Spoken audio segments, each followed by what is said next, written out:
এই দেশে আর যদি গন্ডগোল লাগায় আর যদি রক্ত ঝরে সমস্ত দায়িত্ব এদের। এরা সব হলো সৎমা, বিশেষ করে জনাব আলী রিয়াজ। কিন্তু উনার কথা আমি শুনবো কেন? উনি তো এই দেশের নাগরিক না, উনি তো আমেরিকার নাগরিক। এই কথাটা কতদিন যাবে? জন্মসূত্রে এই দেশের নাগরিক, জন্মসূত্রে এই দেশের নাগরিকত্ব আছে। আমার দেশের জন্মসূত্রে, এই দেশের জন্মসূত্রে কত মানুষ আছে, ওনাকে 30 বার পড়াইতে পারবো।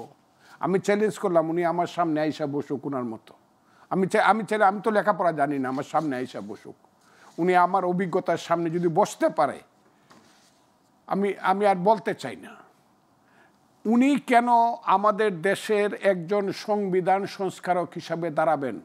এখানে বহু সংবিধান মানে বিশেষজ্ঞ বাংলাদেশে কত আছে, 153টা আর্টিকেল সংবিধানের, যে 1 থেকে ধরে 153 পর্যন্ত আমাকে জিজ্ঞাসা করেন, আমি বলে দেবো এই হলো 1, এই 2, এই 3, এই 7, এই 19, এই 122 বলে দেব। উনি আর মানুষ পাওয়া গেল না। একজন আমেরিকার নাগরিককে কেন আমার আনতে হবে? উনি যদি দেশের প্রতি এত ভালোবাসা থাকে তাহলে আমেরিকার না, আমরা তো আমেরিকায় গেলাম না।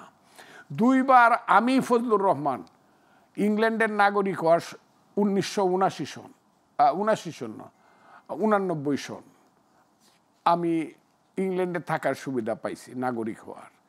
আর 14 সনে যখন আমার বিরুদ্ধে রাষ্ট্রদ্রোহ মামলা হয়, সমস্ত 6 জন একসাথে বলছে, senate member, you Fazlur Rahman, be the here in America, you should not go because the president of Bangladesh has filed a case against you, রাষ্ট্রদ্রোহ মামলা তোমার নামে। আমি ওখানে থাকতে, আমরা তো থাকি নাই, আমি দৌড়ায় আইসা পড়ি, 3 দিন থাকতে পারি না বাইরে। উনি 40 বছর যাবৎ বাইরে আছে।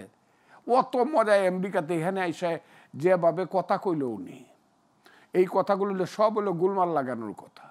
সব এই সমস্ত কথাগুলো গোলমাল লাগানোর কথা। এবং যে চেহারাগুলো আমি দেখলাম সব হলো গোলমাল লাগানোর চেহারা। এবং এটা খুঁজতে হবে, ওই যে বিদেশি টাকাটা আসছে $29 লক্ষ, এই ভদ্রলোকদের মধ্যে কারো দরজার ভিতরে গেছে কিনা টাকাটা। এরা হইল নির্বাচন না, শুধু বাংলাদেশে যাতে সুস্থ পরিস্থিতি সৃষ্টি না হয় সেই এবং দীর্ঘদিন যাতে তারা বিনা নির্বাচনে ক্ষমতায় থাকতে পারে এবং ক্ষমতার স্বাদ উপভোগ করতে পারে, সেই কারণে এইসব প্রশ্নগুলো তারা সামনে নিয়ে আসছে। এবং একটা প্রশ্ন কেউ একমত হবে না, আমি এই কথাটা বলতে পারি, একটা প্রশ্ন কেউ একমত হবে না। কারণ ওনারা ওনাদের যে কালো চেহারাটা অলরেডি দেখায় ফেলছে সবার সামনে। এরপর আর মানুষ ওনাদেরকে বিশ্বাস করার কোনো কারণ নাই। আমি এই সংস্কার মানি না। আমি ফজলুর রহমান বললাম, I M A freedom fighter. আমি মুক্তিযোদ্ধা কমান্ডার ছিলাম। আমি এখানে যারা আছে সবার চেয়ে বয়স আমার বেশি। আপনার দল তো অনেক সংস্কারের প্রস্তাব দিয়েছে এবং অনেকগুলো, এটা হলো আমার দলীয় প্রস্তাব 31 দফা। জি, এই প্রস্তাবের মধ্যে অনেকগুলো জিনিস আছে যেগুলো সবাই সমর্থন করি আমরা। অনেকগুলো জিনিস আছে ওনারাও করে, সবাই করে। এইগুলো তো হলো কমন। জি, এটা তো পটাপট দস্তখত দেয়া। এরপরে যেটা বললো, ও মা, কি কি করব, তারা গণপরিষদ ইলেকশন করব, কি করব, অর্ডিন্যান্স দিয়া করব, গণভোট।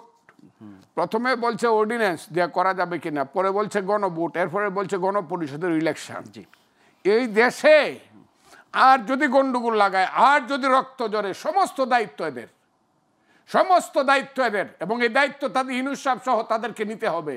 এইসব কি কথা বলবো, এইসব জটিল এবং কুটিল এবং গণবিরোধী কথা বইলা তারা যদি এইসব করে, সমস্ত দায়িত্ব, রক্তের দায়িত্ব সব তাদেরকে নিতে হবে।